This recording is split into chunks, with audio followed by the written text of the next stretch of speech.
Excelente. Bueno, entonces para mí es lado que realmente si terminamos a las 6. Porque si tenemos clase mañana a las 7 otra vez, creo que como 10 horas de clase en marco de 18 horas es como un poco fuerte, ¿no? O sea, hacer 4 horas, dormir 8 horas y venir otra vez a 4 es Démosle nada. Sí, no.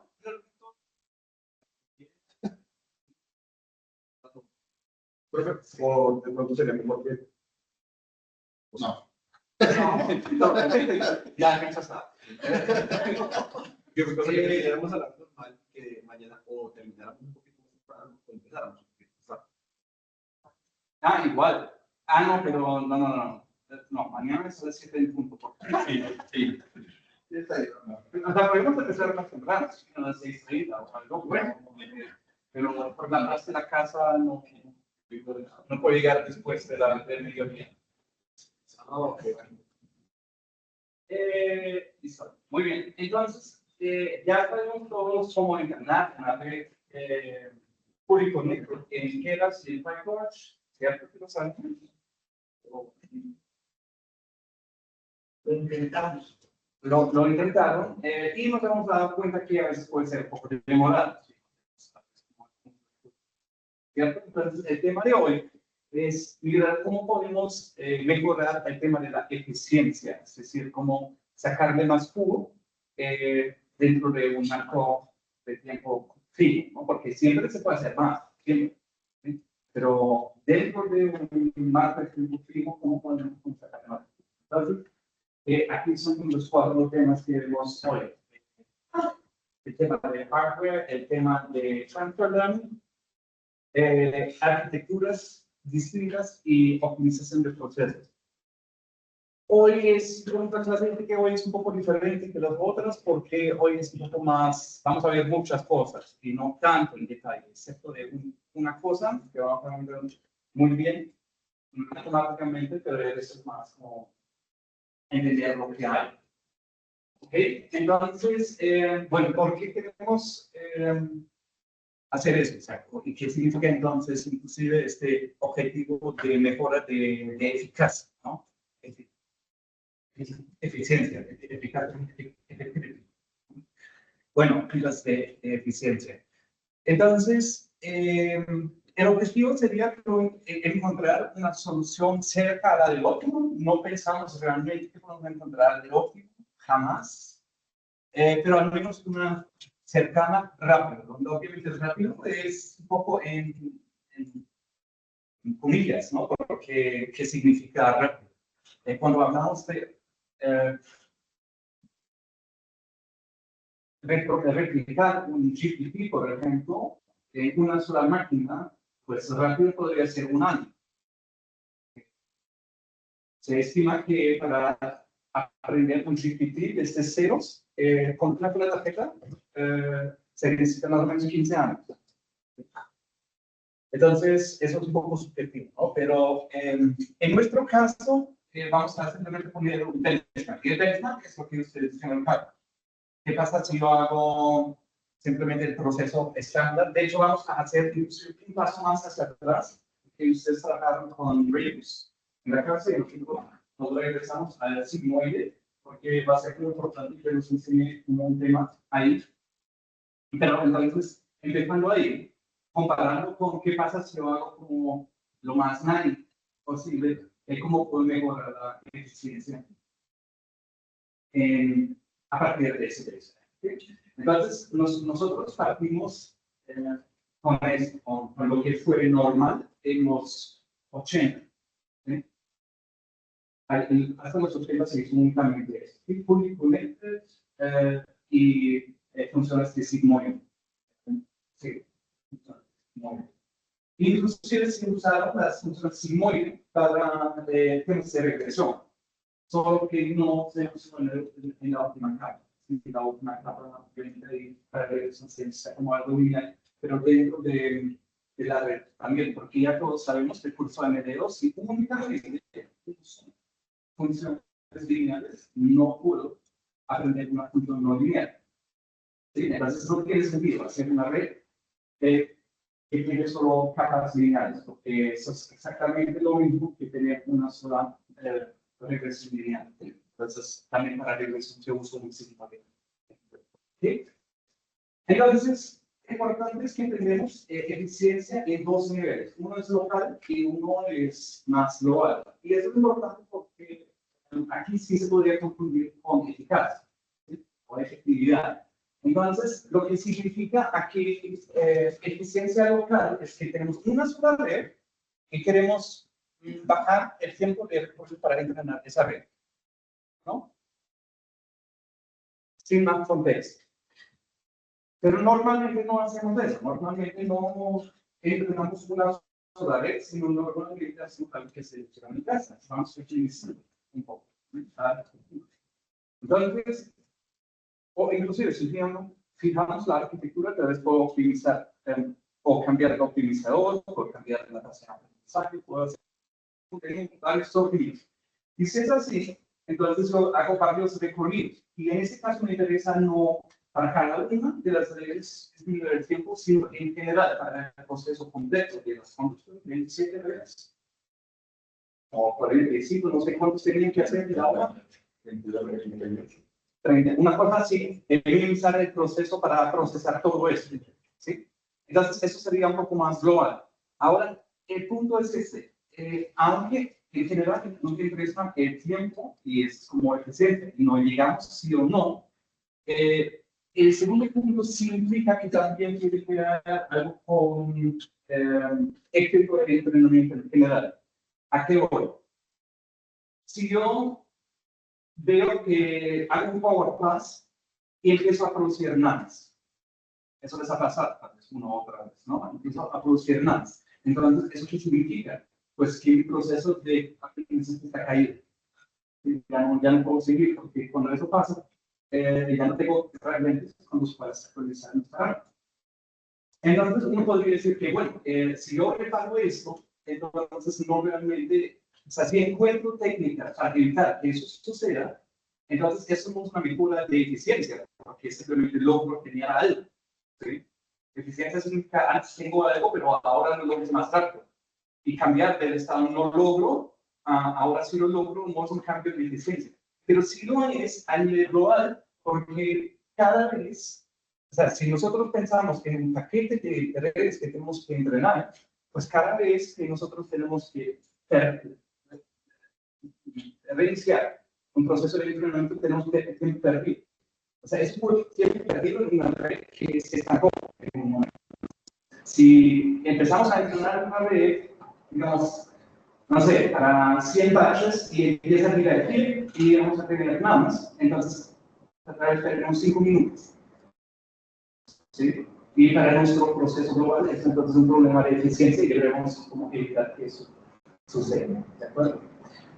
Ok, entonces, pero en general para mí es muy importante que diferenciamos entre eficiencia y eficaz, porque toda la siguiente clase, es decir, mañana va a ser de eficaz o efectividad, es decir, no sacar en el mismo o en un marco de tiempo como procesar más, sino llegar a mejores resultados.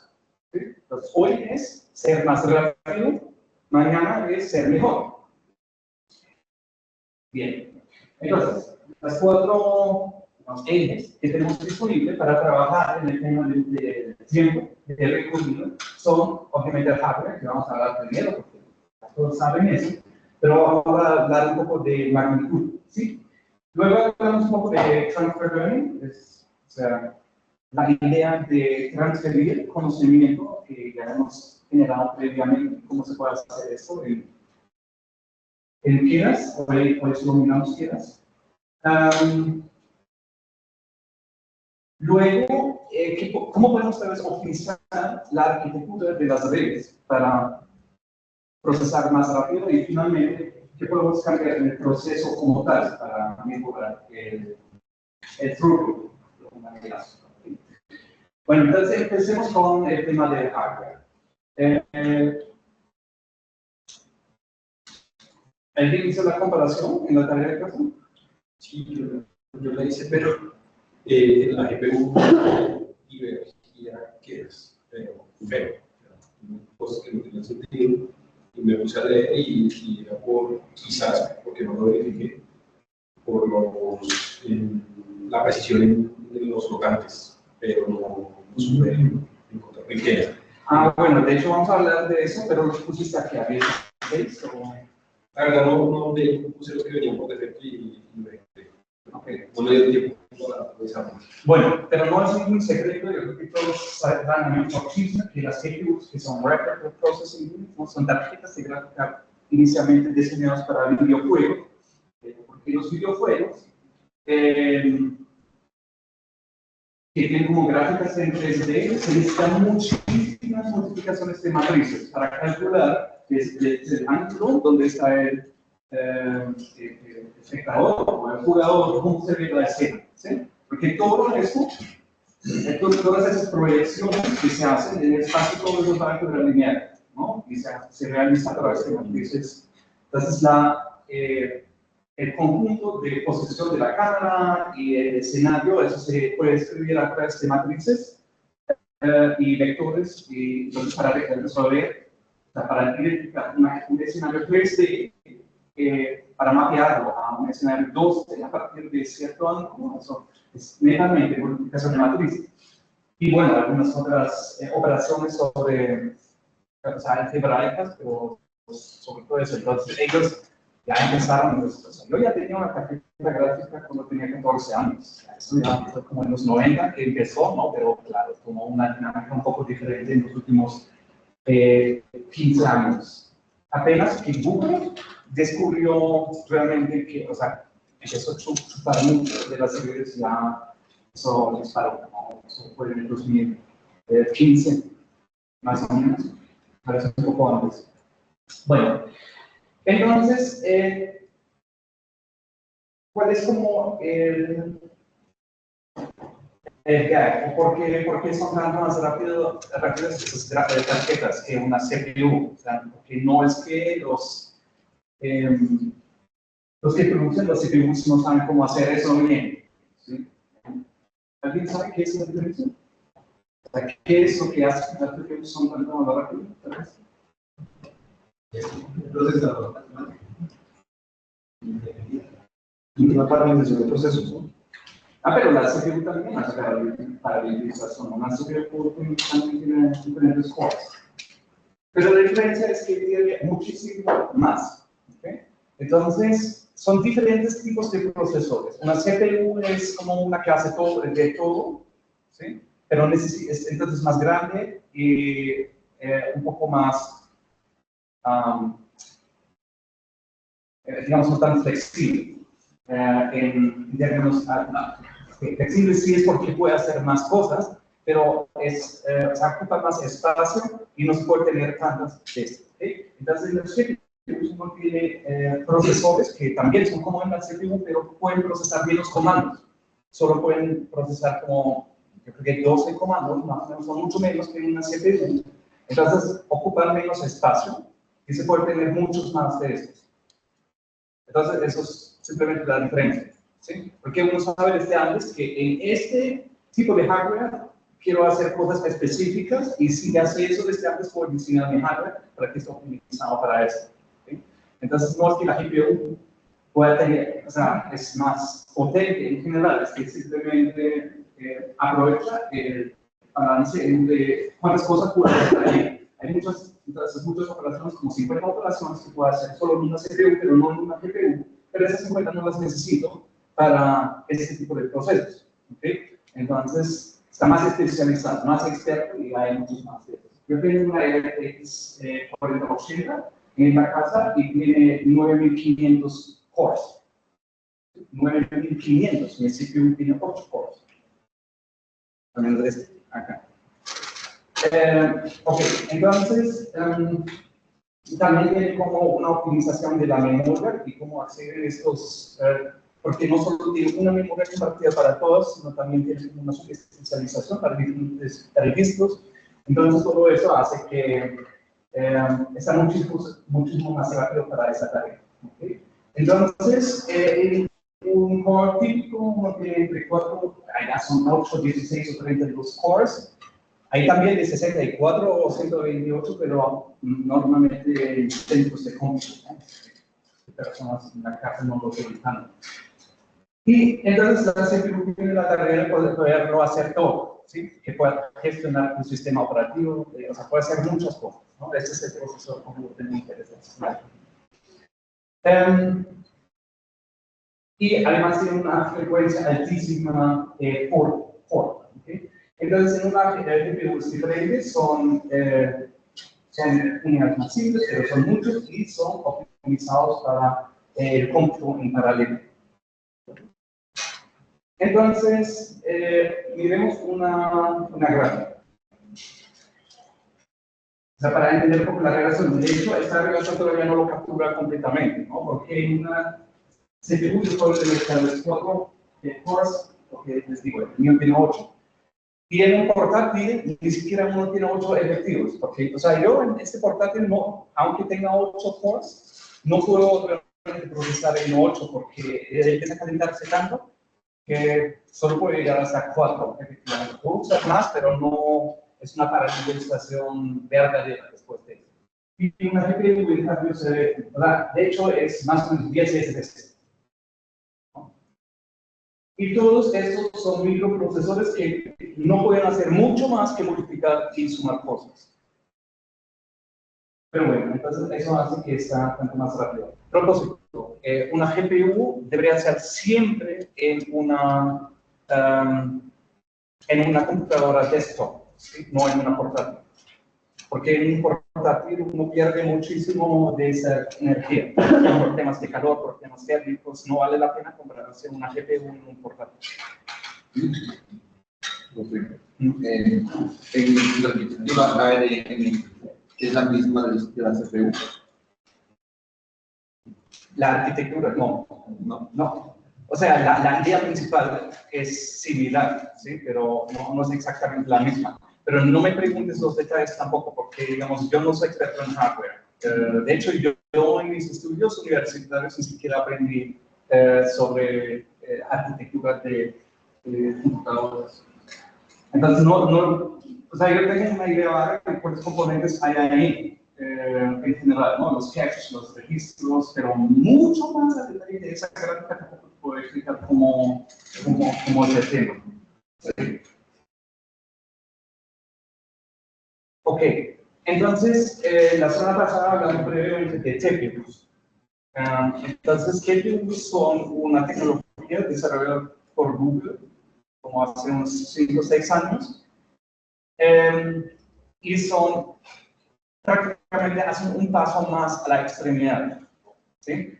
Ellos decían que, ok, los GPUs de hecho todavía son relativamente generales para el tema de deep learning, o sea, ellos tienen operaciones, los GPUs tienen operaciones que ni siquiera necesitan para el deep learning, que sí, para los videojuegos se necesitan, pero para el deep learning no. Entonces, ¿por qué no somos más extremos aún y construimos una arquitectura que solo es un hardware que solo es para deep learning con gradientes? Y esos son los TPUs, que son Tensor Processing Units. ¿Sí? Entonces, una TPU básicamente es la misma idea que vimos en la GPU. ¿Sí? Yo, en vez de tener como algunos que pueden hacer varias cosas, pueden ser muchos que son especializados. Entonces, ellos hacen, digamos, los agrupan un poquito en lo que se llaman los MXUs, esos es Matrix Multiplication Units. O sea, suena chistoso, es como el hardware ya tiene en su nombre la única operación que puede ejecutar, ¿sí?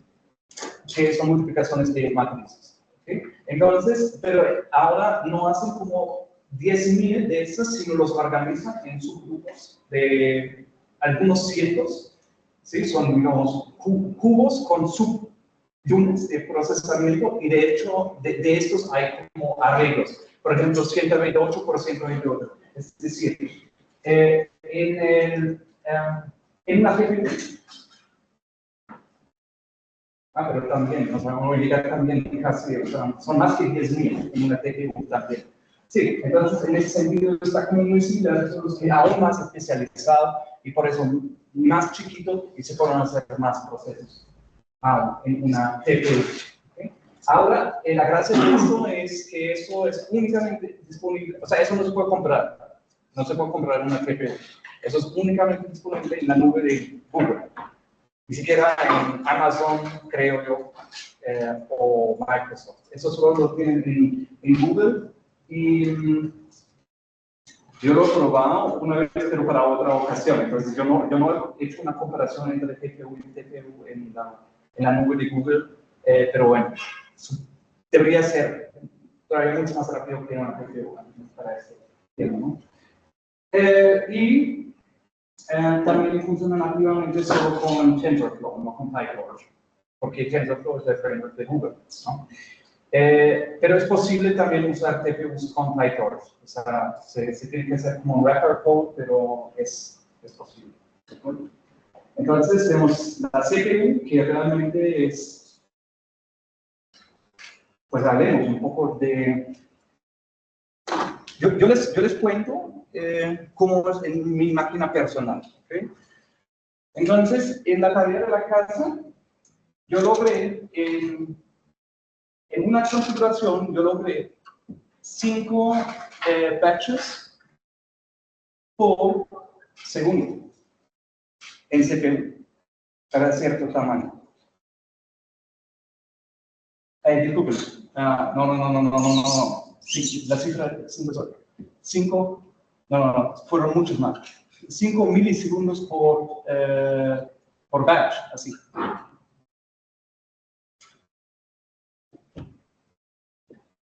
¿Espera? No, correcto. 5 batches por segundo. Así. ¿Ok? Entonces, eso con CPU. Al cambio a GPU fueron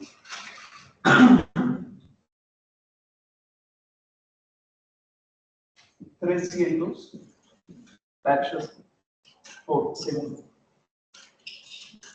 ¿Ok? Sí, brutal. O sea, en este caso puntual de cifra 10 era una aceleración de factor 60. O sea, hay que imaginarse esa magnitud de escalamiento. Es como la diferencia entre esperar un día o 2 meses. Sí, eso es brutal. Pero para esto también yo necesito una red que es suficientemente grande, pues no muy grande, pero suficientemente grande, ¿no? Con algunas capas y también suficiente cantidad de datos, ¿no? O sea, con ese ejemplo de juguete que teníamos la semana pasada acá, esto no funcionaría así. Ahí tal vez tengo una aceleración de factor 2, 3, tal vez 5, pero no mucho más. Pero esto, cuando ya vamos realmente al grano, entonces uno tiene como esas tasas de aceleración bastante importantes, ¿de acuerdo? Entonces, si vale, ahora, sí, o sea, si no es un epsilon, un delta de mejora, entonces si uno realmente quiere hacer algo con deep learning en la casa o en el trabajo, pues debería tener como objetivo. El tema es, o sea, ¿pero qué es lo que no puedo recomendar? No puedo recomendar hacer eso en la nube, ¿sí? Porque es absurdamente costoso. De hecho, con ustedes hicimos algunos cálculos, porque con una tendencia vamos a hacer todo en la nube, pero si yo hago cálculos, digamos, no sé, 200 horas en la nube, ya puedo comprar una tarjeta. Claro, lo que me cobran en Amazon para eso. ¿Sí? Entonces, realmente no tiene sentido usar, o sea, si uno no tiene tarifas muy preferenciales, no tiene sentido ejecutar o entrenar modelos en la nube. Es absurdamente costoso. Ok, bien, entonces eso sobre el tema del hardware. Bueno, pero ahora sí viene un tema. Y es que los GPUs también tienen una desventaja. Y la desventaja es en la desarrollo.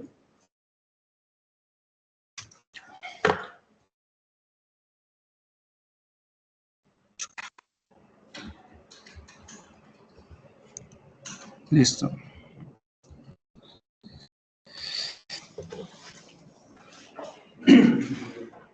Entonces, los GPUs tienen una memoria limitada, ¿de acuerdo? Por ejemplo, la mía tiene ahora 8 gigas, tal vez 12, tal vez 16 de memoria, ¿sí? 8 gigabytes, eso suena como mucho, ¿sí? Porque si yo cargo una base de datos de 500 megas, entonces ¿qué problema puede haber? Y mi modelo también tiene 200 megas, o sea, megabytes en términos de parámetros, entonces no debería haber problema. Pero tú lo intentaste y dices que ahí también. ¿Puedes probar con Yo lo intenté acá y este chip comparte la memoria. Entonces la CPU y la GPU comparten la memoria del computador. Entonces yo quise cerrar todos los procesos de la CPU para que no usara la GPU. Sí, ok. Pero lo que pasa es que normalmente, bueno, en un caso así no estoy muy seguro, pero normalmente la GPU tiene un layout diferente y maneja la memoria de forma diferente. Entonces, es muy posible que uno no puede entrenar como, sí, en una GPU normalmente no puedes entrenar de la misma manera como es en la CPU, porque tú necesitas mucho más de memoria, ¿ok? Entonces, lo que, ya voy un poco más al detalle ahí, pero el tema es que entonces ellos se inventaron ahorrar memoria, y ahorrar memoria es que yo uso menos bits para representar las cifras, después de cómo. En vez de usar 32 bits, solo uso 16. ¿Sí? Porque muchas veces es suficiente, no necesito más precisión, pero eso me reduce por 50% el consumo de memoria. Y no solo eso, también, si yo no tengo tanta precisión, también acelera los cálculos. Entonces, los beneficios, ¿sí? Usar solo 16 bits. Entonces, en NumPy, en TensorFlow, sí, en NumPy y en TensorFlow por defecto, yo tengo Flow 32 y en PyTorch también, pero solo en uno, no cargo los datos.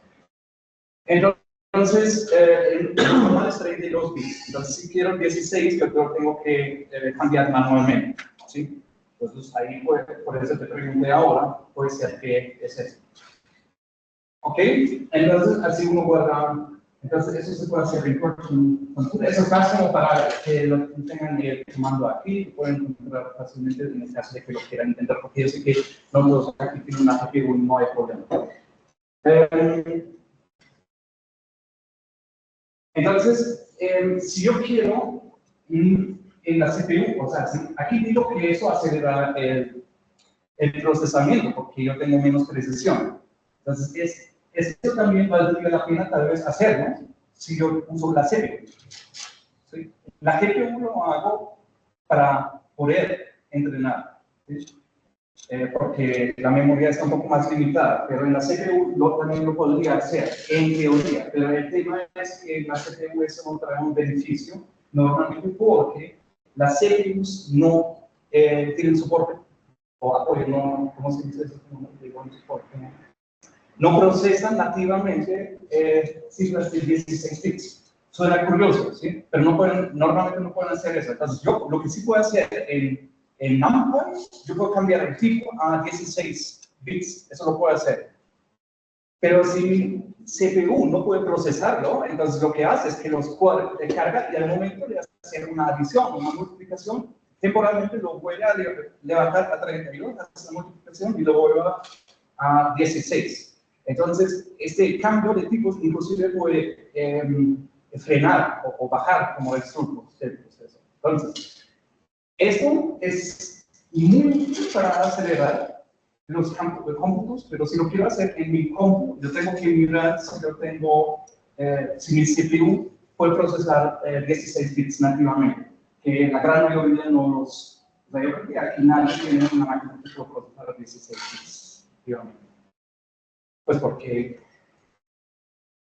hace un tiempo nadie pensaba que eso se iba a volver a necesitar, pero bueno, para este propósito de Deep Learning se puede volver a ser importante. ¿Okay? Bueno, entonces yo creo que eso lo quiero adelantar un poquito. Era un poco una explicación por qué puede ser como tan, o bueno, por qué es tan costoso el tema de la memoria. es cierto que los datos locales a veces me consumen 500 megas en la memoria, ¿ok? Y es cierto que mi modelo, ¿sí? Los parámetros que voy a utilizar solo me consumen 500 megas. Pero lo primero es, una cosa que yo tengo es que yo necesito guardar, por ejemplo, si piensan en Adagraph, ¿sí? O en Atom. Entonces, esos optimizadores guardan por cada parámetro también informaciones adicionales, como el historial de los gradientes que han visto en el tiempo, ¿sí? Entonces, estos ya son, por ejemplo, en el caso de Adam, dos cifras más por peso. Entonces, ya es una multiplicación por 3, ¿sí? Solo porque estoy usando ese optimizador.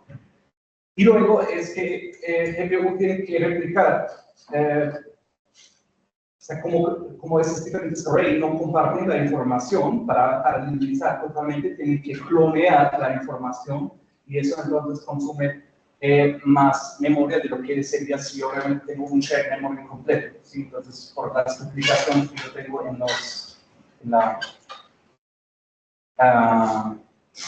datos. Entonces, por ejemplo, en mi caso, y eso hace que, por ejemplo, en lo que hicieron en Gradestone, yo puedo crear el sistema para 4 gigas y fue siempre suficiente en CPU. Pero yo en mi GPU, que tiene 8 gigabytes, no puedo procesarlo con un batch size de 256. ¿Sí? Entonces, lo que pasa en este caso es que al nivel de Python te aporta una excepción, porque dice que, bueno, no sé, es una excepción técnica y ni siquiera te dice que es memoria, pero uno tiene que saber qué es eso. Y si uno baja el batch size, entonces ya otra vez puede, porque puede cargar todo el batch de la tarjeta. ¿Sí? Entonces, bueno, GPU chévere, pero también tiene como sus temitas ahí. Y el otro comentario, el segundo comentario aquí es, si ahora sí podemos entender por qué existe esa cosa de zero graph, ¿sí? Porque si yo no puedo cargar, digamos, un batch de 256 a mi tarjeta de gráfica y hacer un code, ¿sabes? Porque no me alcanza la memoria, pues yo podría hacer simplemente 2 de estas. Yo podría cargar una vez 128, hacer un forward pass, backpropagation y hacer con el siguiente batch otra vez el forward pass, el backpropagation y solo entonces aplicar los gradientes. ¿Por qué? Porque en la loss function, si es una sumatoria, yo empiezo aquí y tengo que sumar los losses para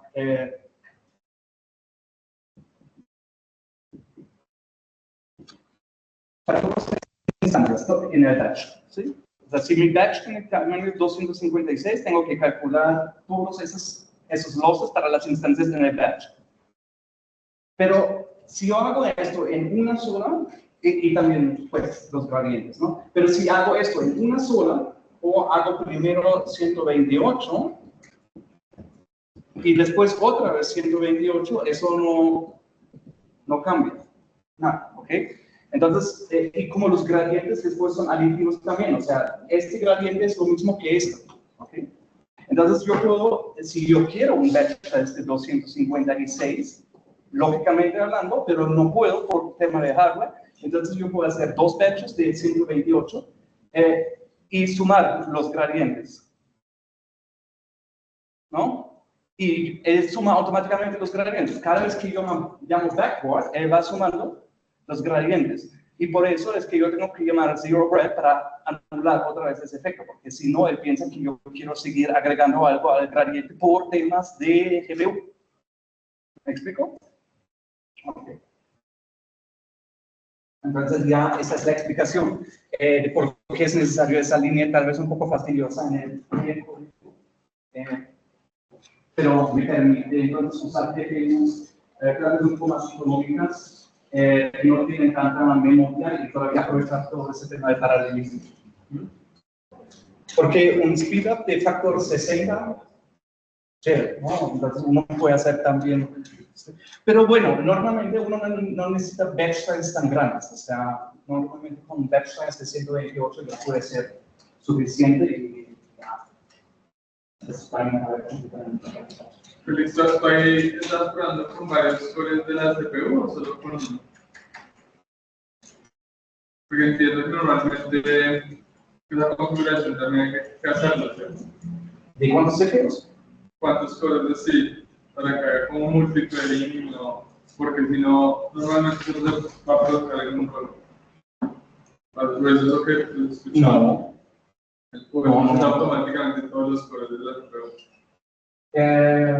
Buena pregunta. Ahora, ¿para qué las definitivamente te los consume todos? O sea, si yo quiero que entrenar algo, el ventilador se enciende, yo miro y está 100% exhausto. Si tú tienes una... y en Torch también. Sí, en Torch también. Sí. Ahora, la otra es que, ¿qué pasa con los CPUs en el momento cuando tú usas GPU? Porque el CPU sigue jugando un papel en el proceso, no es que vamos completamente a hacer todo la GPU, porque los datos tienes que proveer entre el disco duro y la memoria y la GPU, todavía hay un camino que es por la CPU. Entonces tú tienes que proveer, o sea, todo ese proceso de batching lo sigues haciendo en la CPU. Y este se puede paralelizar también. Y eso sí hay que configurarlo. Pero no, digamos, ya son detalles un poco más técnicos, por eso no los cubro ahora. Porque, digamos, para ver y medir realmente efectos, en esto obviamente necesitas como una arquitectura un poco más grande. O sea, casi no puedes replicar en una sola máquina, necesitas un cluster. Hay un concepto que se llama preemption, que tú, mientras él está procesando un batch y haciendo esa purificación, ya le cargas el siguiente batch para que ya está esperando una vez que lo salga, ¿no? Ahora, fíjate ese grado de optimización, eso no, casi no puedes medir ni siquiera en una sola máquina. Pero si tú tienes varias, o sea, con una máquina, pero imagina que tú tienes 8 tarjetas. ¿Sí? Entonces, ahí tienes que poner un scheduler que va repartiendo y preparando los datos para cada uno según cuando lo necesitas usar. Pero yo no tengo 8 tarjetas, no sé tú, pero... No, en el ejercicio que hicimos, justo para que acelere, al menos yo sí busqué este factor que se llama Trade Pool, y con este me investigué las características de la computadora y le puse 8 cores y sí, o sea, una máquina se calentó, pero procesó. O sea, eso es factible, asignar más cores al procesamiento de los datos. Sí, claro, pero no es a escala. Mira, mira la gráfica. En mi caso, yo tengo aquí 8 de esos bloques. En el desktop, en el tower que tengo en la casa, no estoy seguro, pero tal vez son 16. 16, tienes 16 contra 9.500. Ah, claro, es minúsculo. Sí, no, esa es la explicación para esto.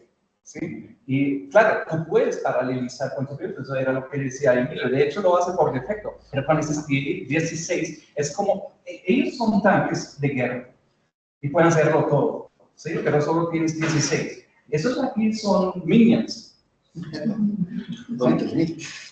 Pero tienes, sí. Eso es como, sí, en El Señor de los Anillos, ¿sí? Con los orcs, ¿sí? O sea, hay miles de esos tipos. ¿Sí? Son desechables. Sí, sí, eso es una GPU, ¿sí? Una colección de minions o orcs.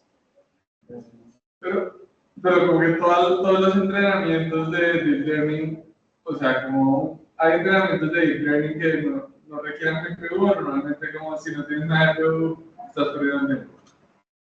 Como que antes llega un poco mi pregunta. Como, Sí, o si no podría buscar. Si no tienes GPU, estás perdiendo tu tiempo. Si no es que tú tienes una base de datos muy pequeña, un problema muy sencillo. Hay por ejemplo, el tema de ENIX, que vimos todos, ¿ya? Eso de las cifras escritas a mano. Ese problema es tan sencillo que inclusive con una CPU tu convergencia dentro de 2 décadas. Y tiene 50.000 instancias, entonces eso no es un problema.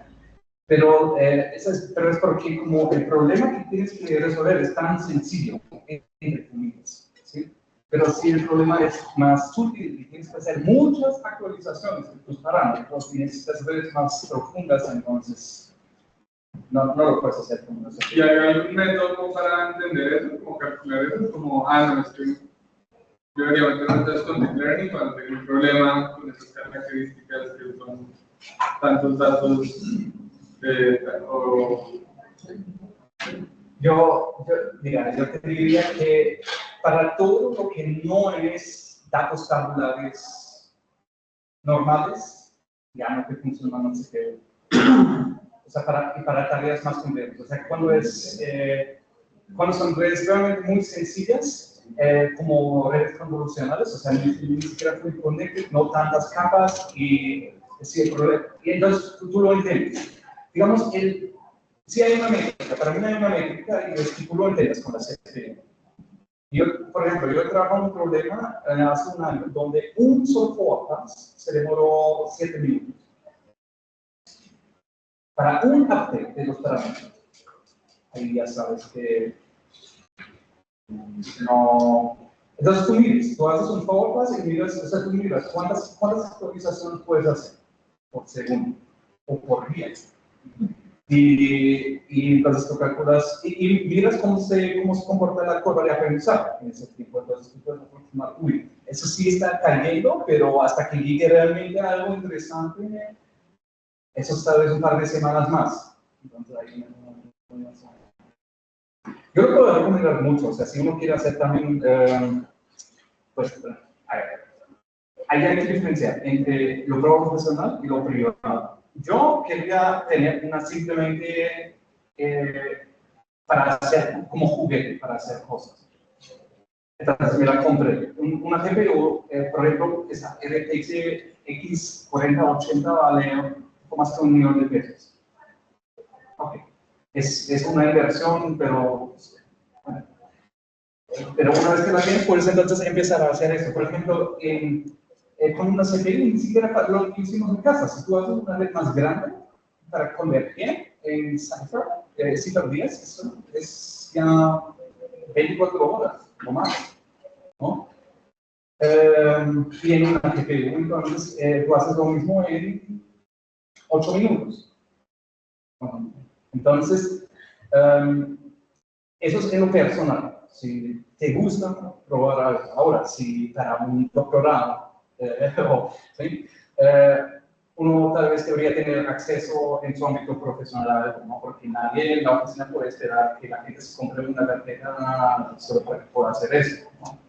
Y es por eso que Amazon hace el negocio de su vida con eso. Porque ahora está en una empresa X y el empleado dice, no, pero yo quiero hacer algo con redes y deep learning, y los que dicen, sí, ¿sí? Pero ¿dónde tengo una GPU? ¿La GPU? No, el on-premise instalado en la empresa, no, entonces comprarlo en una nube.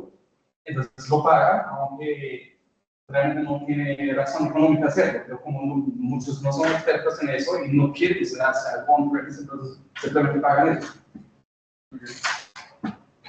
Y justo aquí, ¿cuándo sería, no, de dar ese paso a tener algo en la nube?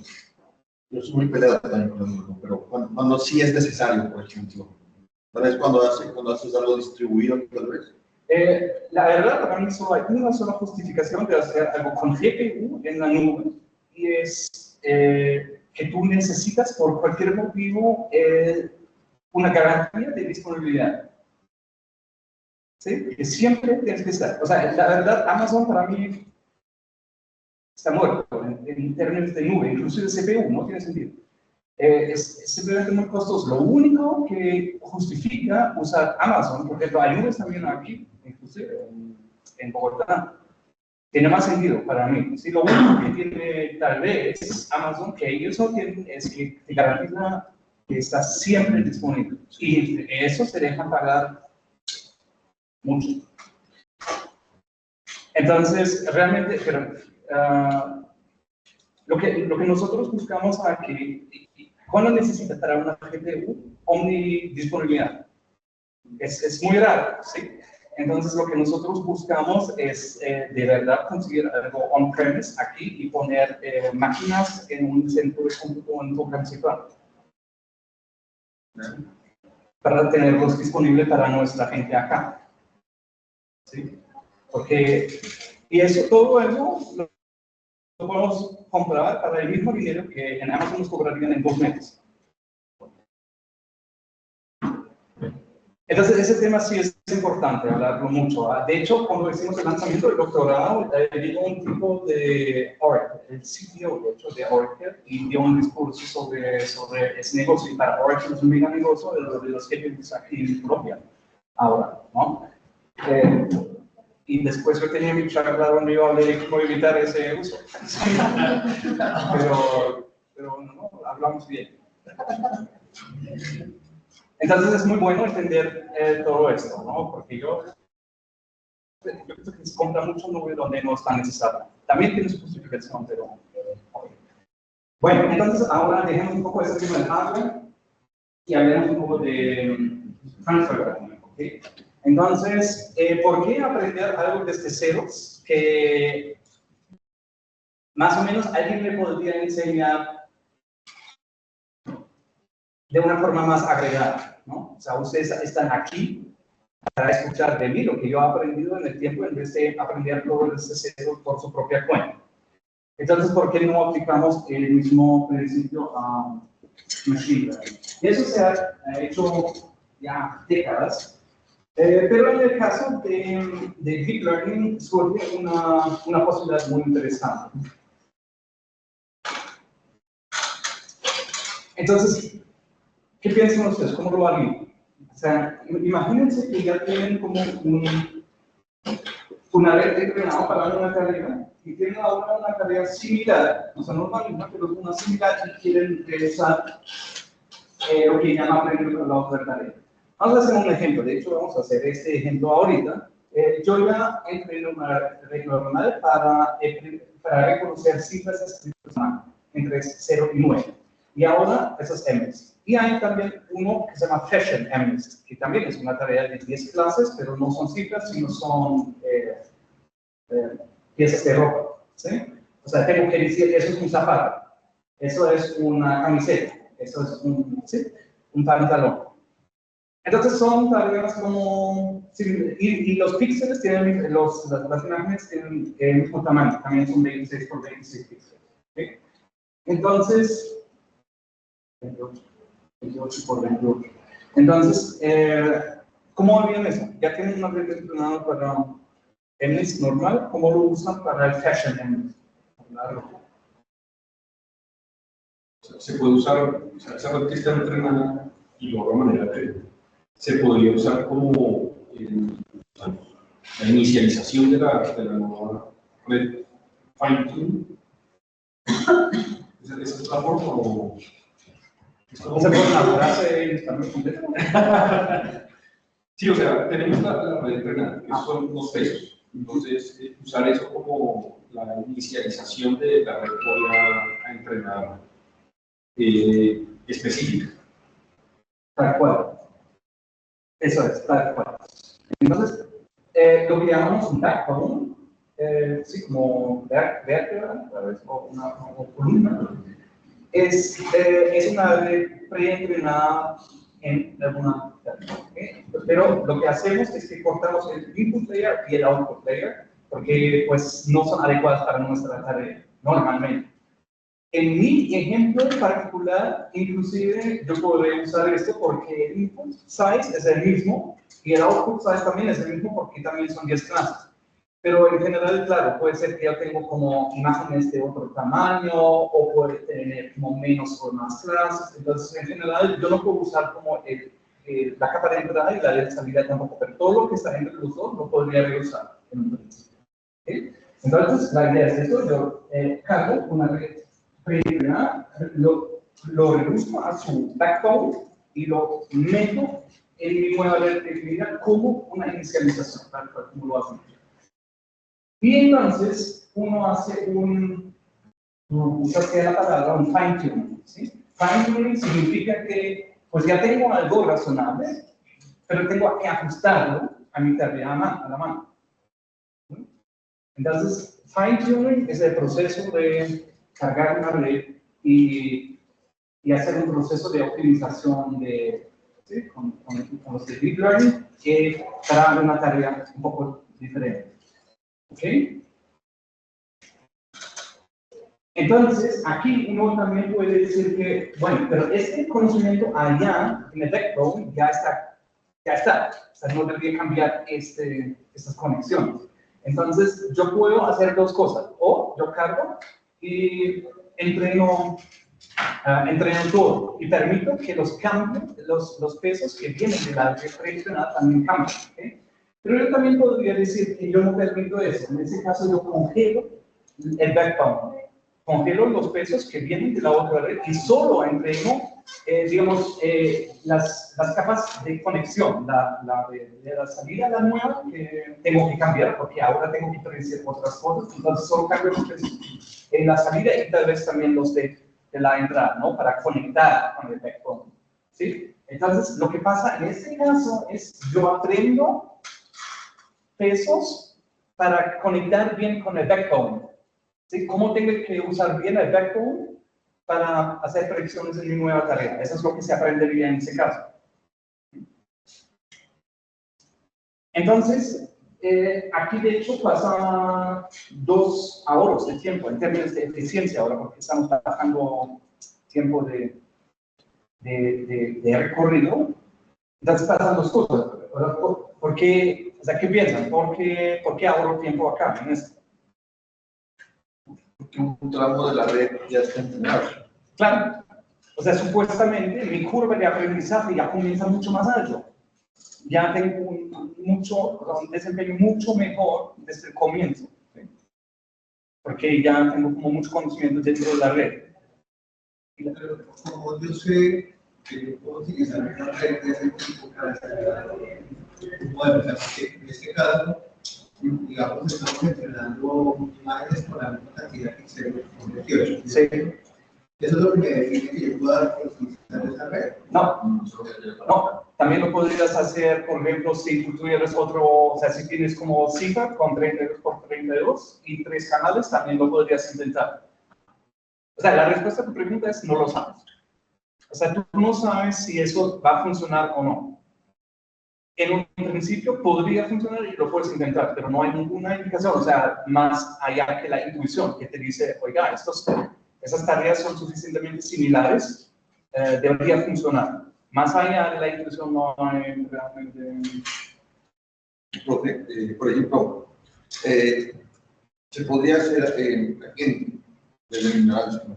Si una red ya está entrenada, por ejemplo, para que detecte perros, gatos, casas, el CAPTCHA que ya conocemos nosotros, ya identifica muy bien.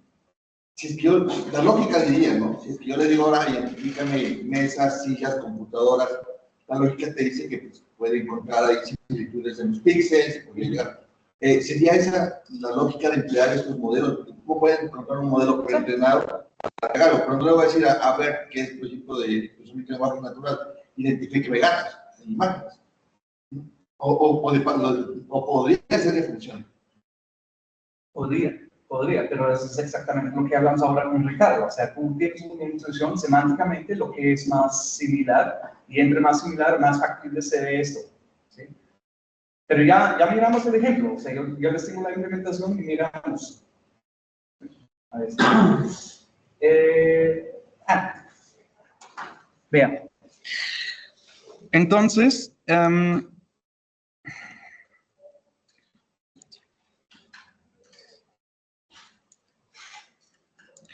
bueno, entonces aquí, mire, aquí está muy chiquito. Vamos a cerrar esto. Listo. Ya todos podemos ver. Esto aquí lo hice en Keras, porque el código es un poco más corto, entonces para leer. A propósito, en la encuesta que yo hice, ¿no? Entonces, 2/3 dicen que estaba bien como lo hicimos. Quieren ver los 2 frameworks, no solo uno. Solo han dicho 10 de ustedes, han dicho que quieren ver los dos y 3 han dicho que solo uno. 2 torch y 1 keras. Bueno, pero aquí hacemos solo keras porque es más como para entender la idea, no tanto de cómo se hace ahora en cada framework, ¿no? Ignoremos un momento esto aquí arriba. Entonces, lo que yo hago es que yo cargo esos 2 bases de datos. Primero, el MNIST normal, ¿sí? Y después, y Fashion MNIST, ¿no? Eso es el de la ropa. También podemos ver rápidamente cómo se ve cómo se ven esas imágenes para que se hagan cuenta. ¿Sí? Entonces, así. Tenemos 10 clases y bueno. Ok. Tenemos un train validate. Ok. Y la red es o sea, hacemos un flatten, como ustedes en casa, ¿sí? O sea, no miramos como 2 o 3 dimensiones. Simplemente concatenamos todos los píxeles, que son aquí 784, porque es 28 por 28. Y entonces tenemos 250 neuronas en una capa oculta, después 128, o sea, 2 capas ocultas, y tenemos una capa de salida con 10 neuronas. ¿Listo? Entonces, yo hago aquí 5 épocas con Adam, y lo que se ve aquí es, él logra eso es ahora sobre MNIST normal, ¿no? Para las cifras, no para el fashion. Entonces, para las cifras, él logra una exactitud de 99%. Aquí. Ok, muy bien. O sea, ya lo tiene súper bien, ya puede predecir cifras escritas a mano. Pero ahora queremos usar eso para, digamos, ayudar a entrenar un modelo en ropa. Bien. Entonces, lo primero es que, bueno, ¿cómo podemos guardar un modelo?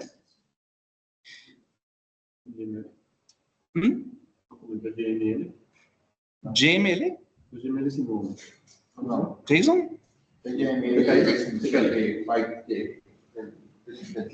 ¿No es un punto que eres? Pues no. Pickle es para mí, Pickle es un pecado, la verdad. O sea, porque es muy propietario. O sea, yo he tenido muchos problemas con Pickle en mi vida, sobre todo si compartes. O sea, yo lo guardo aquí en Pickle, yo lo mando a mi amigo, pero él tiene una versión de NumPy o de Python un poco diferente y ya no se puede desempacar porque es otro protocolo. O sea, yo no hago nada en absoluto con Pickle, jamás. Esto aquí, pero bueno, mucha gente lo usa, ¿sí?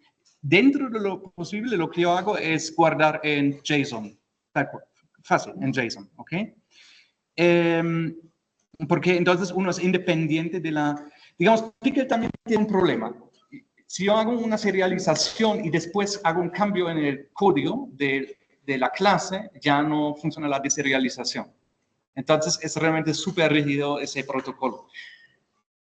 JSON es flexible. Yo puedo cambiar el código de mi clase y después, siempre cuando tengo un mecanismo para deserializar un JSON, me funciona bien. Entonces, realmente lo que recomiendo. Pero JSON no es bueno para guardar una red porque yo tengo muchas cifras, no es muy optimizado. Entonces, en TensorFlow y en PyTorch tienen propios formatos para hacer eso. Y es súper fácil porque, o sea, antes el formato se llama H5, ¿ok? Entonces, tú puedes simplemente tomar el modelo ya entrenado y decir save y le pones aquí el nombre del archivo .h5. Entonces, ese archivo, acá, se ve, lo podemos abrir y se ve así. ¿Ok? Entonces, es largo. No sé cuántos. O sea, para esta red pequeña que acabamos de entrenar ya tiene como aquí 16,000 filas y bueno, está totalmente binarizado obviamente porque está comprimido, pero ahí está. Yo no sabía, pero ya está deprecated ese formato. O sea, yo creo que todavía afuera en internet todavía es el estándar para Keras, pero ellos internamente lo han declarado como deprecated, ya tienen un formato diferente que se llama .keras y se puede guardar ahí. Pero bueno, en últimos es el mismo comando, solo es como otra extensión. Y para cargarlo, otra vez, entonces uno dice keras.models.loadModel y pone el nombre del archivo y lo carga y ya. y aquí tenemos el modelo con los pesos inicializados otra vez. ¿Okay? Entonces eso es muy sencillo. Yo lo puse aquí para que vean una vez cómo es. Vea. ¿Listo? ¿Preguntas hasta acá?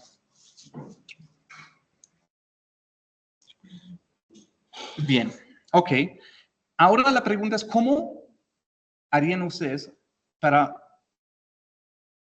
inyectar este modelo a uno nuevo que quieren aprender? Debe haber alguna forma de ponerlo en secuencial. Supongo, para poner la capa de entrada y salida y quitar el... ¿Ya lo has hecho? No, pero me lo imagino. Ya no puedes opinar más en este. Mira, aquí está. Entonces definimos un sequential, como siempre, con input shape y hacemos esto. Eso es un poco chistoso, ¿no? Entonces, tomamos los layers del base model, o sea, los que acabamos de cargar, hasta la última, es decir, la capa de salida no la incluimos. Una cosa, entonces uno se puede preguntar aquí, pero ¿por qué incluimos entonces la capa de entrada? O sea, ¿por qué no empezamos en 1 en vez de 0? ¿Sí? O sea, ¿por qué yo tengo esto y no esto? La respuesta es que en Keras el input layer no entra a los puntos layers, no está ahí. O sea, si uno hace un print de los layers, el input layer no está.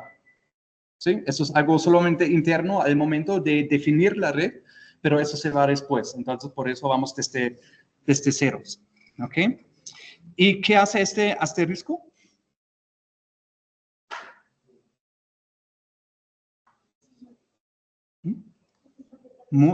Exacto, muy bien, Jan. Desempaca, o sea, esto aquí es como una tupla o una lista, ¿sí? Pero no podemos tener la lista dentro de la lista. Entonces, lo que se hace es que se desempaca la lista y se pretende que esto no es eso no es una lista de layers, sino son todos los layers ya como si los hubiera provisto así. ¿Sí? Eso es algo de Python, eso no es algo de Keras, ¿sí? Si yo tengo una lista, yo puedo desempacar la lista con esto, eso es súper útil, como en una situación así, ¿sí? Porque entonces si son 7, es como si yo hubiera escrito los 7 individualmente, ¿sí? Pero en una sola línea. Entonces, eso es lo que hace la estrella. Existe también el de 2 estrellas. Eso es para diccionarios, entonces él desempaca prácticamente el diccionario a los argumentos de la función, ¿no? Bueno, pero eso no lo usamos acá. ¿Listo? Ok, entonces esto sería. Lo que yo puedo hacer aquí opcionalmente ahora es congelar este aquí es el backbone, ¿cierto? Esto aquí es el backbone. Entonces yo puedo congelarlo poniendo este flag aquí en los layers a false, es decir, yo digo trainable equals a false. Entonces, eso es un flag específico que los optimizadores revisan y si esto está puesto así, entonces él no calcula los gradientes para ellos, ¿sí? Y el optimizador no los va a tocar. Disculpa, eso, lo primero fue falso. Él sí calcula los gradientes porque los necesita en el backpropagation, pero no actualiza a los valores. ¿Listo? Ok. Y después hago otro modelo otra vez de ceros, que es from scratch. Okay. Y entonces, aquí también hay algo interesante que no les he explicado la vez pasada, pero hoy tal vez es un buen momento para hacerlo. Yo pongo aquí callbacks. Callbacks, eso es muy útil si yo quiero hacer algo durante el fit, ¿no? Porque yo llamo un fit en Keras y eso se puede demorar 6 horas. Entonces, ¿qué pasa si yo quiero hacer algo durante ese fit? Para reaccionar a algo. Entonces hay una API en Keras y eso en PyTorch es más fácil porque en PyTorch yo hago mi propio train loop y puedo hacer lo que yo quiera dentro del train loop, pero en Keras no. Entonces yo aquí puedo decir, este es el API, entonces el callback, y ese callback tiene una cantidad de como 10 funciones definidas que yo puedo redefinir o sobreescribir y se ejecutan en ciertos eventos, al comienzo de una época, al comienzo de un batch, al final de un batch, al final de una época, cosas así. Aquí yo quiero al final de un batch ejecutar algo, eso es como el nombre por defecto, que tiene que ser ese nombre para que sepa que es al final del batch, porque yo quiero guardar el desempeño, el loss, después de cada batch, no una vez por época, sino una vez por batch. Entonces yo defino esto para guardarme el desempeño del batch en una lista y crear como un historial, ¿sí?, del desempeño, para hacer las curvas de aprendizaje, pero a nivel de batches, no de épocas. ¿Listo? Entonces yo uso aquí ese batch logger, defino ese, esos loggers, uno para cada uno, y lo pongo aquí en esa lista. ¿Listo? Entonces eso se ejecuta con cada batch. Aquí durante ese proceso es invisible, no se nota, pero si uno hace un print o algo en ese callback, entonces claro, también se producen aquí esos callbacks. Ok, aquí también entrené algo. Bueno, entonces miramos los resultados.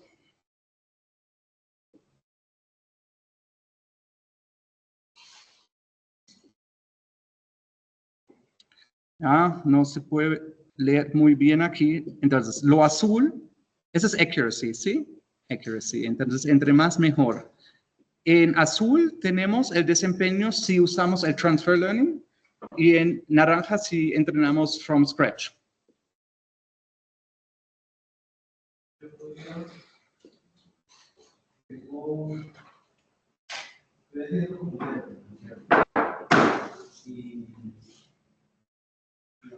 Pueden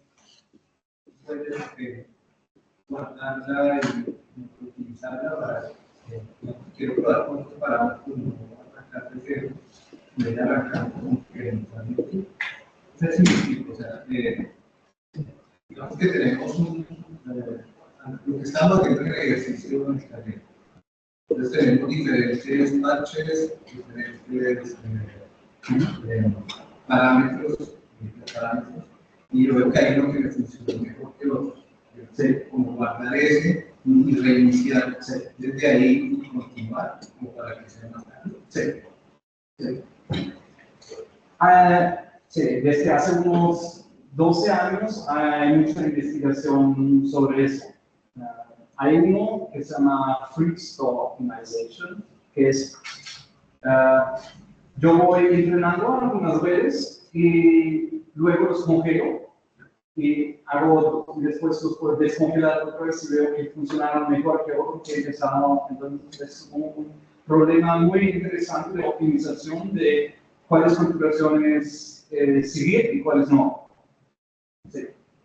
Pero ¿cuál es la interpretación de esa gráfica?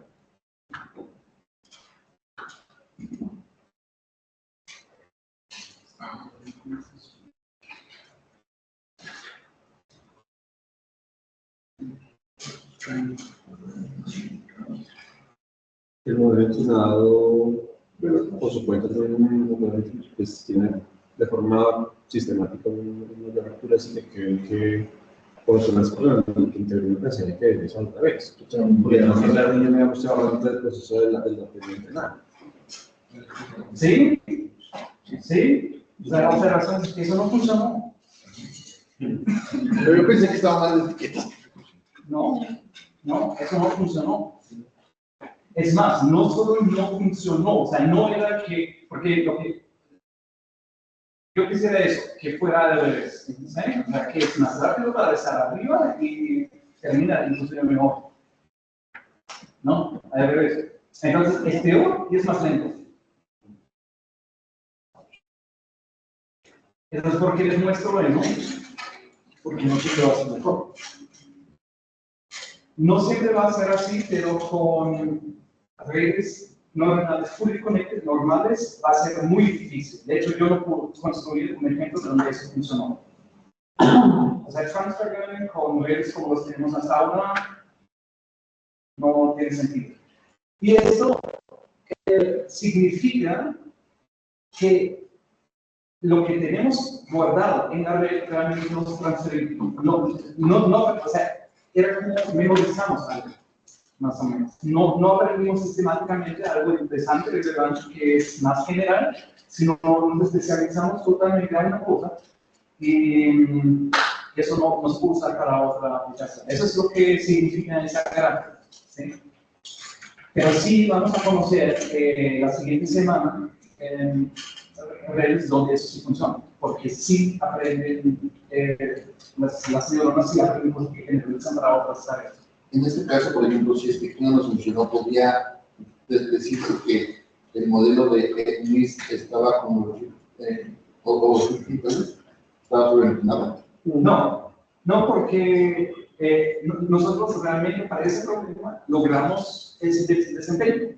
O sea, le das nuevas instancias y para ese problema sí lo logra. Lo que pasa es que lo que él aprende en el modelo es súper específico para ese problema y por eso este aprendizaje que ha tenido no se puede llevar a otra tarea para usar esto. Eso también hay. Lo que tú esperarías intuitivamente es que él aprende a reconocer una forma, como un semicírculo, cosas así. Porque si eso fuera así, eso también te debería servir para, o sea, que una neurona aprende eso. Y si el otro aprende como una forma así, otro una forma así, otro, ¿sí? Y si tú tienes neuronas que hacen eso, debería servirte también para otra tarea. Y es así. Entonces, si aquí no pasa, eso significa que esas neuronas no realmente aprenden nada significativo en ese sentido, a nivel más abstracto, sino solo aprenden cosas súper específicas para esa tarea. Si no se le hace ese quiz al Ya, de hecho, muy buena. No he hecho la actualización de la gráfica, no sé si me funciona.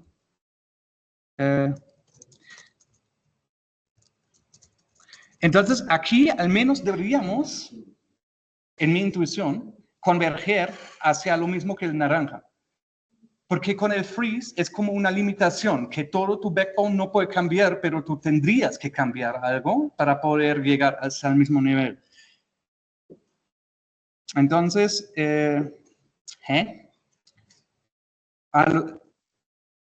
ok. ¿Por qué pasa eso? Solo son 200. Yo no veo nada verde. ¿Alguien ve algo verde?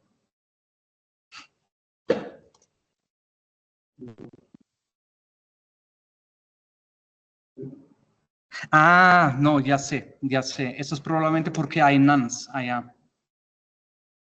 Ok. Sí, porque si hay un nun en un momento, entonces no grafica. Pero bueno, voy a complementar o completar el ejemplo después para que se pueda ver. Pero en un principio, si tú no haces el freeze, él debería al menos convertir a lo correcto, puede ser que se demora más. ¿Sí? Sí. Porque la lógica sería que se congela para que no se modifique los gradientes. No, se congela porque tu suposición es que esta red ya funciona súper bien para una tarea y el backbone contiene conocimiento. Y tú quieres reusar y no cambiar ese conocimiento. Claro, pero si no le congelo, al momento que se hace el backward, ¿me actualizaría todo? No, espera. No, tú haces el backward para calcular. A ver.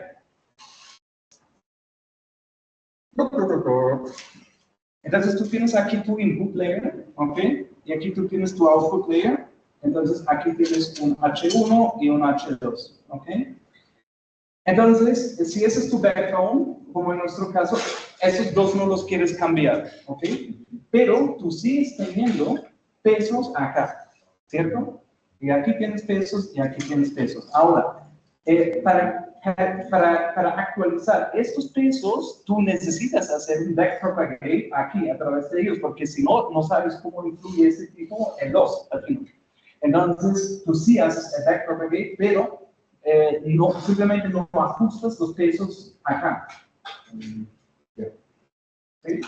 Por una pregunta. Yo se supone que, no sé, por ejemplo, si yo tengo el dataset o la red neuronal que utiliza para reconocer números, y yo quiero tomarla como una base para poder reconocer, por ejemplo, algún otro conjunto de símbolos que me parece interesante reconocer. No se supone que yo debería, por definición, cambiar un poco la estructura de la red neuronal y aparte de eso comenzar a integrar con algo distinto, porque yo ya sé que hizo una parte del proceso, es decir, Ya, definitivamente tú dirías eso. Entonces, si no funciona, eso significa que las redes neuronales, como las que hemos conocido hasta ahora, son un poco demasiado limitadas. Y realmente no hacen tanto lo que tú piensas. ¿Sí? O sea, basado en esta observación, lo único que yo afirmaría sería, si tú sabes que eso te funciona bien, cifras, y tú ahora quieres reconocer letras escritas, yo diría que debería funcionar en general si lo haces desde ceros, pero no necesariamente que tú puedes reusar algo que usaste para la primera tarea para la segunda. Debería ser así, intuitivamente, pero no es así con ese tipo de redes. Y eso es por limitaciones muy sistemáticas que vamos a entender mejor la siguiente semana. O sea, eso se puede explicar por qué no funciona. pues, normalmente, entonces, por ejemplo, Es una sobreespecialización. O sea, intuitivamente es una sobreespecialización, no es un sobreajuste, pero las neuronas se especializan sobremanera para esa tarea en particular, de reconocer las cifras. Y eso lo logran súper bien. También dentro de eso generalizan bien. Pero como son tan específicos para esa tarea, no te sirven para reconocer letras, estas cosas. o sea, para la base de problemas, sí vale la pena empezar desde cero. No, yo no he dicho eso. Para la mayoría de los problemas vale no usar una red neuronal fully connected, como la hemos conocido hasta ahora. La limitante tal vez sea que, por ejemplo, la cantidad de datos, o sea, eso como en este caso, la limitante tal vez sea que los datos no son tantos datos, podría ser una limitante para eso, ¿no? No. El limitante es que tú permites a las neuronas que se especializan demasiado. Eso hay que prohibir. Ya iba la pregunta que tenía. O sea, no queremos expertos, queremos muchos bobos. Semi bobo. No, tan bobo tampoco, pero. Después de esto, Coco, a ver, para un problema en específico, Coco separa los datos, con eso puedo separar un dato de entrenamiento, validación y test, y puedo coger, hacer transferencias en ver cómo, porque nos da acá que no está tan bueno, reentrenar un poco ahí para ver qué es lo que sucede. Claro, o sea, ¿quién le va a parar? O sea, puedes empezar el proceso y entonces tú ves, esas curvas tú puedes hacer en tiempo real, ¿no? Entonces tú observas si funciona o si no funciona. Y si ves que no, esto no coge, entonces no. Pero eso, bueno, yo tuve muchas dudas sobre cómo presentar eso en la clase, porque no quería introducir ese concepto como un caso de fracaso al comienzo, pero entonces yo pensaba primero hacer redes convolucionales, donde eso sí funciona. No siempre, pero tiene una, pero pues lo hacemos la siguiente semana y entonces yo les muestro un caso así. De hecho podemos usar la misma base, inclusive, y vemos lo que pasa. Lo que pasa es que esa base es tan sencilla que uno inclusive siempre vive conocimiento un poco súper rápido hacia como un desempeño muy bueno, ¿no? Pero podemos contemplar casos también un poco más complejos. Ok, muy bien. Entonces, eso es el transfer learning. Entonces, este fine tuning, eso puede ahorrarnos tiempo y también mejorar el desempeño, pero puede, ¿sí? No siempre. Ya acabamos de ver un ejemplo donde no es así. Y de hecho, para Fully Connected casi nunca va a funcionar, ¿sí? Pero en un principio, eso sí es una opción que podemos seguir, ¿ok? Esto ya lo he quitado. Ok, muy bien. ¿Qué dice el reloj? El reloj dice que seguimos a las 4:30. ¿O como ven? No, sí, yo necesito que vayan un poco como sus capacidades, porque ahora con lo que viene necesitamos como aire fresco. va a ser el zero grant. Exacto, hacemos un zero grant y se revuelve porque esa parte ahora se vuelve un poco técnica y necesito que estén bien concentrados. Entonces seguimos a las 4:30. Ese es el tema de que se llama profundizar. ¿Ah? Ese es el tema de que se llama profundizar. ¿Cuál? Digamos, ahorita. Profundizar. Ah, sí. O sea, donde vamos más a la materia. Pero ahora yo me pregunto qué pasó, porque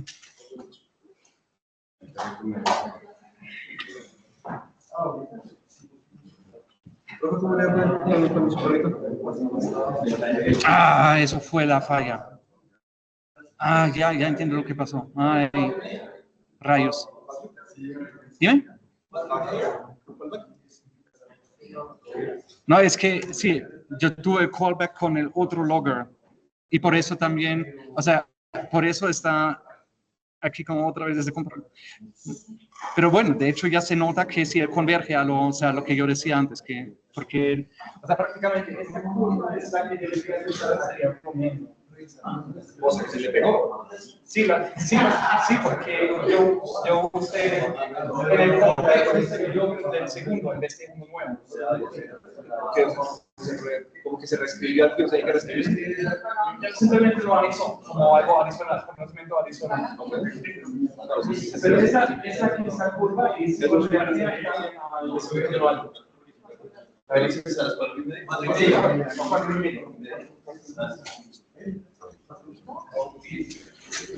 Profe, ¿le puedo interrumpir durante 5 minutos? Sí. No es por nada de la clase.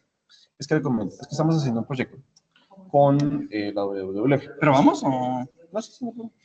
camine? Con la WWF. Y resulta que es un proyecto que requiere un tema de reconocimiento. Bueno, resulta que el problema es que son la cantidad de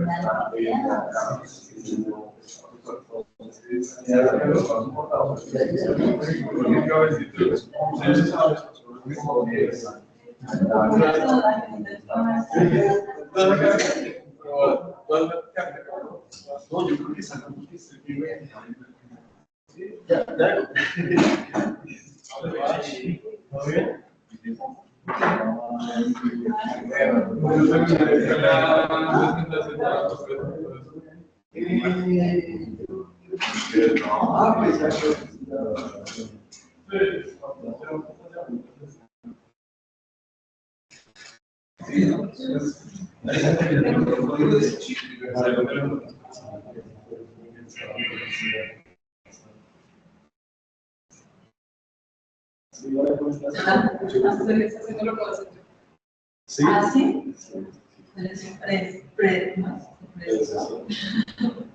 No, por favor, ya con ¿Ah, sí?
Ah,